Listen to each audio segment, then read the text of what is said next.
Group 4 எக்ஸாமுக்கு இன்னும் கொஞ்ச நாள் தான் இருக்கு. இந்த கொஞ்ச நாள்ல எக்ஸாமுக்கு எப்படியாவது ஓரளவுக்காவது ப்ரிப்பேர் ஆகணும். அதுலயும் முக்கியமா இருக்கிற ஒரு மேஜர் சப்ஜெக்ட் அது மேக்ஸ். மேக்ஸ்ல 25 கொஷின்ஸ் கேட்குறாங்க. அந்த 25 கொஷின்ஸை விடவும் மனசு இல்லை. எப்படியாச்சும் லாஸ்ட் மினிட்லயாவது ஓரளவுக்காவது ப்ரிப்பேர் பண்ணிட்டு போகணும்னு நினைக்கிறீங்கன்னா இந்த வீடியோவை ஸ்கிப் பண்ணாமல் ஃபுல்லாக பாருங்க. Hello friends, welcome back our channel.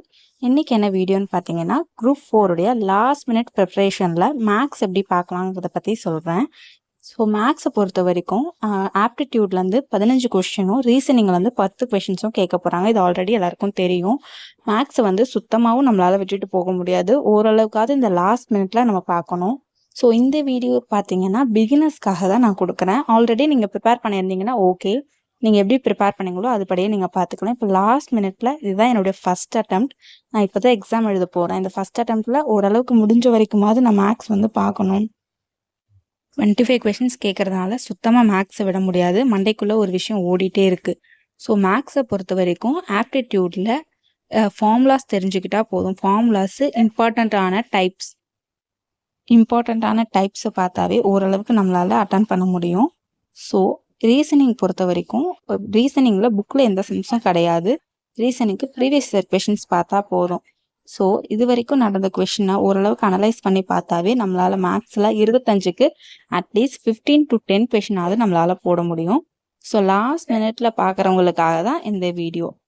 ஆப்டிடியூடை பொறுத்த வரைக்கும் 15 கொஷினுக்கு டாபிக் வைஸ் இருக்க சம்ஸ், பேசிக் சம்ஸ் மட்டும்தான் இந்த பிடிஎஃப்ல இருக்கும். ஸோ இது தமிழ்நாடு கவர்மெண்ட்டே ரிலீஸ் பண்ண பிடிஎஃப் தான். ஸோ இதில் பார்த்தீங்கன்னா பேசிக் சம்ஸை நீங்கள் ஃபார்முலாஸ் தெரிஞ்சுக்கிட்டு ஓரளவுக்கு ஒர்க் அவுட் பண்ணி பார்த்தாவே போதும். ஏன்னா டேஸ் நம்மளுக்கு ரொம்பவே கம்மியாக இருக்குது. ஸோ அதனால தான் சொல்கிறேன், பிகினருக்காக மட்டும்தான் நான் சொல்கிறேன்.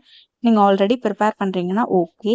இப்போ பிகினராக இப்போ தான் நான் ஸ்டார்ட் பண்ணியிருக்கேன், இதுதான் என்னுடைய ஃபர்ஸ்ட் அட்டெம்ப்ட் அப்படின்னு நீங்கள் யோசிச்சிங்கன்னா மேக்ஸை பொறுத்த வரைக்கும் ஆப்டிடியூடில் இம்பார்ட்டண்ட்டான டாபிக்ஸ் பார்த்துக்கோங்க. அதோடைய ஃபார்முலாஸு, டைப்ஸு இம்பார்ட்டண்ட்டாக இது வரைக்கும் ரிப்பீட்டடாக கேட்டுகிட்டே இருப்பாங்க சில டைப்ஸ்.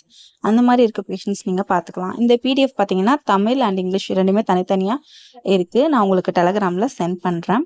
கமெண்ட்டில் நீங்கள் லிங்க்குன்னு டைப் பண்ணுங்க, நான் உங்களுக்கு சென்ட் பண்ணுறேன். ரீசனிங் பொறுத்த வரைக்கும் சேமாக இன்னொரு பிடிஎஃப் இருக்குது. ரீசனிங் தமிழில் தான் இருக்குது. ரீசனிங்கில் நிறைய சப் டாபிக்ஸ் இருக்கும். ஸோ அதெல்லாம் இப்போ டைம் இருந்ததுன்னா பார்த்துக்கோங்க, இல்லைனா ப்ரீவியஸ் இயர் பார்த்துக்கோங்க. மேக்ஸ் பொறுத்த வரைக்கும் ஆப்டிடியூடில் ஸ்கூல் புக் சம்ஸ் பார்த்தா போதும். அதுக்கப்புறமா ப்ரீவியஸ் இயர் கொஷின் பேப்பர் பார்க்கணும். ரீசனிங்கான நம்ம அப்படி பண்ண முடியாது, ஏன்னா ஸ்கூல் புக்ஸில் சம்ஸ் கிடையாது. ப்ரீவியஸ் இயர் கொஷின் பேப்பர் தான் பார்க்க முடியும். ரீசனிங்கில் இது வரைக்கும் ப்ரீவியஸ் இயரில் கேட்ட கொஷின்ஸ் எல்லாம் ரொம்ப லிமிட்டடாக தான் இருக்கும். ஸோ லாஸ்ட் டைமில் இருக்கவங்களும் அதை மட்டும் பார்த்தா கூட போதும்.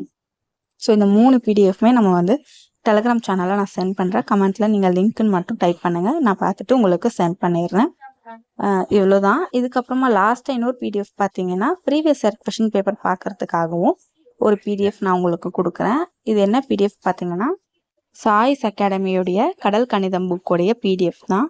ஸோ இது எப்படி இருக்கும்னா ப்ரீவியஸாக கேட்ட கொஷின்ஸோடைய பிடிஎஃப் தான். இது சால்வ் பண்ணி கொடுத்துருக்காங்க. ஸோ இதுவுமே நீங்கள் லாஸ்ட் மினிட்ல பார்க்குறதுக்கு உங்களுக்கு யூஸ்ஃபுல்லாக இருக்கும். ஸோ மேக்ஸை பொறுத்த வரையும் நீங்கள் ஓரளவுக்கு ஃபார்முலாஸ், கொஞ்சம் முக்கியமான ஃபார்முலாஸ் பார்த்துக்கோங்க.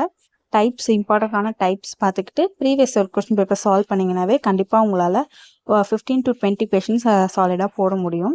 ஸோ ப்ராக்டிஸில் தான் இருக்குது. லாஸ்ட் டைமில் ப்ராக்டிஸ் பண்ணுறது கொஞ்சம் கஷ்டம்தான். ஸோ முடிஞ்ச வரைக்கும் பார்த்துக்கோங்க. இது லாஸ்ட் டைம் ப்ரிப்பரேஷன் பண்ணுறவங்களுக்காக தான் நான் சொல்கிறேன். நீங்கள் ஓரளவுக்கு இப்போ தெரிஞ்சுட்டு போனீங்கன்னா கூட நெக்ஸ்ட் ஒரு அட்டெம்ப்ட் போடும்போது நம்ம இன்னும் கிளியராக ஒரு டாப்பிக்காக நம்ம பார்த்துட்டு ப்ராக்டிஸ் பண்ணிட்டு போகலாம். ஸோ இப்போ லாஸ்ட் டைம் டேஸ் நமக்கு கம்மியாக இருக்குது அப்படிங்கிற பட்சத்தில் மட்டும்தான் இதை நான் உங்களுக்கு சொல்கிறேன். உங்களுக்கு தெரிஞ்சவங்க யாராவது எக்ஸாமுக்கு ப்ரிப்பேர் ஆகுறாங்கன்னா கண்டிப்பாக உங்களுக்கு இந்த வீடியோவை ஷேர் பண்ணுங்கள். நெக்ஸ்ட் ஒரு வீடியோவில் பார்க்கலாம். தேங்க்ஸ் ஃபார் வாட்சிங்.